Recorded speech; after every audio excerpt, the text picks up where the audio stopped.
Welcome to my podcast. Today I'll be talking about a few things that is affecting the developing countries of Africa in sports, especially in football. Now, owing to the fact that we don't really have the facility here in Africa to help groom the younger ones that love sports, because you have your schooling, your secondary school you're going to, you need to make up your grades to write your WAEC. You also need the football. On the other hand, you need an academy to help you put you through, and all these you need to be training. Okay, now you now resort back to going to school during the day. Then when the school is over around 4, you go for practice in one of the football academies in different parts of the country. Then you find out you won't have anything concrete until after your WAEC. That should be your secondary school. You've taken your WAEC and NICO. Most people don't get to get to that part. Now, for you to actually concentrate in football in Nigeria, you either have to quit school. You see the tricky part, because you need to have your whole attention, you need to have focus, you need to love the game, you need to give it your time 100 every single time, and you can't get both ways if you're still schooling. I'm not saying it can be possible, but the environment does not help you to achieve it. Okay, most of the people you see in the academies are done with secondary school. Most of them are in 17, 16, the lovely case may be, and before they try to join the academy. Some will even join the academy, but you see, you're schooling, your parents won't allow you to have a home 100 time dedicated towards football. You need to put your grades up. You need to study. You see, play becomes a struggle. Most of all the people who make it so much in this part of the country, in Africa, in Nigeria as a case study, are people who want to do it by themselves, who abandon school, go into academics, trying to find their way. People go through the time of you see the development stages. It's all work. You travel different part of the state. You go for a trial. Different scouts coming over. You see. Now, that's a wonderful part. You get to pick you. Whoops, that's good. It panned out. What happens if all this doesn't work out? Okay, let me first play a whole wonderful scenario here. You're done with school, you're schooling in this secondary school, you read SS3, you write a WAEC, you're done with it. Though how old are you? You're 17. You enter an academy, you try to do it 1 year, you're trying to know how it goes, the preambles, you try to know your left from the right and your right from the left, vice versa. Then good, you kicked it up. The next year, you made it to the first team of the academy, you're going for screening in different places. You picked by scout. You scattered out the country. You signed for a wonderful club like maybe David Counting.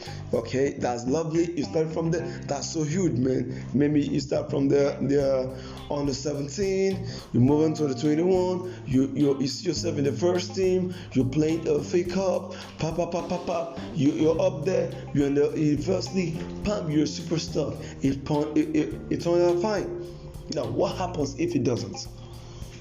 Okay, let's think back again. What happens if you weren't scouted? Okay, let's reverse. What happens if you don't make it to the big leagues? Will you keep waiting? Will you keep doing it? You're 17. You're 18 now. It's not working. You're 19 now. It's not working. You're 20. It's not working. You're 21. Yeah, there's still hope. You're 22, still playing academy. You're 23. You're 24. What is happening? Yeah, the love is there. You have to move on. It's true, football is not meant for everybody. Football is not meant for everybody to play. You can still be something else. You can still be a coach. You can still be a technical assistant. You can still do what you love. You can do it in different ways. If you know going to be in the field, you need to know when to stop.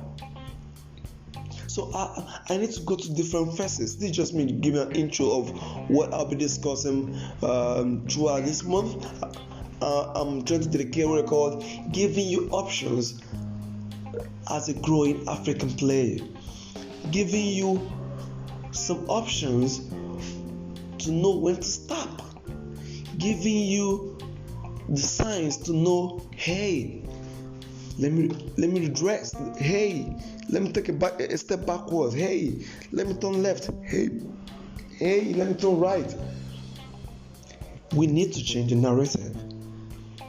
Often the time you see people trying so much to play football and they became frustrated.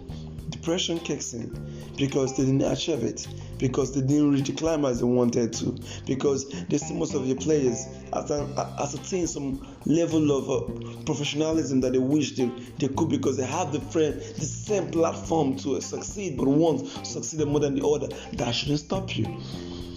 Football not being your thing is not the end of the world. Basketball not being your thing is not the end of the world.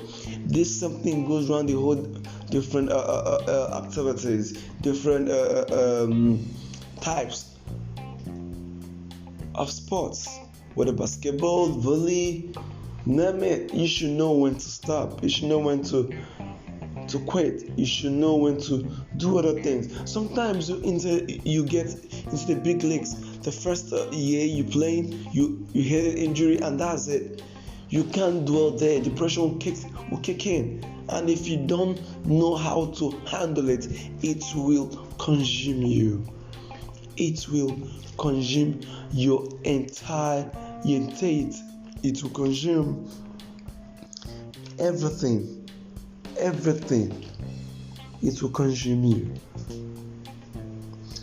and that's why we're here to talk about it. I'll be having some consultants from different places. I need to have some people to look into you. I also need to share some ideas from people. So we need to find a solution to this.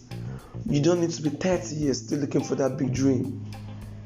You can still be good in something else. You can still be good as a director of a sports team. You can still be good in something else other than the field that you love and so crave to play, since you fell in love with the sports that you do. So check me back as I drop another episode coming up on different steps to know when to stop. Don't forget, it's Black Sports, and we'll find you. Thank you.